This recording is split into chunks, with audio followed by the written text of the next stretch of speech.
நின்னை சரணடைந்தேன். இந்த வாரம் நாம் சந்திக்கவிருக்கும் சிறப்பு விருந்தினர் திருமதி பத்மா வைத்தியநாதன் அவர்கள். காமாட்சி கோயில்ல இந்த சரஸ்வதி ஆவாகனம் பண்ணுவா இல்லையா, அங்க படுத்துட்டு உள்ளே இருந்து ஒரு டப்பாவை திறந்து 3 காசு எடுத்து என் கையில கொடுத்தேன். அதுல ஸ்ரீசக்கரம் இருந்தது. இவர் காமிச்சாரேங்கிறதுக்கு போய் திறந்து பார்த்தா அவர் சொன்ன மாதிரி இந்த 3 காசும் அதுல இருக்கு. ஞாயிற்றுக்கிழமை ராகு காலத்துல அகோர வீரபத்திரத்துக்கு வெத்தலை மாலை போட சொல்லு.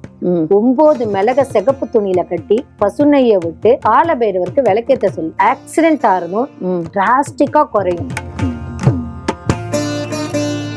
லாம்பழம் சொல்றாரு, என்ன பண்ணணும் ராகவேந்தர், நான் உனக்கு லாம்பழம் இருக்கிற இடத்த அடையாளம் காட்டுறேன், ஆனா நீ முதல்ல 8 பழம் எனக்கு நிவேதியம் பண்ணணும். இங்க மாமலம் ரயில்வே ஸ்டேஷன்ல போறேன், ஒரு லேடி பாக்ஸ திறக்கிறா, லாம்பழத்தை விரிச்சு வைக்கிறா. ராகவேந்தர் இருக்கார்ல, உனக்கு எல்லாம் 2, நானும் உண்டு அவரும் உண்டு, என்னை வச்சு பூஜை பண்ணு. சரி, இவர் என்ன இப்படி சொல்றாருன்னு சொல்லி ராகவேந்தர் அவர் விக்கிரகமா நம்ம அபிஷேகம் பண்றோம், இவர் காமாட்சியா உட்காந்துட்டாரே, அப்படி பண்ணித்தானே ஆகணும். நின்னை சரணடைந்தேன் ஞாயிறு காலை 9 மணிக்கு உங்கள் ஸ்ரீ சங்கரா டிவியில் காணத் தவறாதீர்கள்.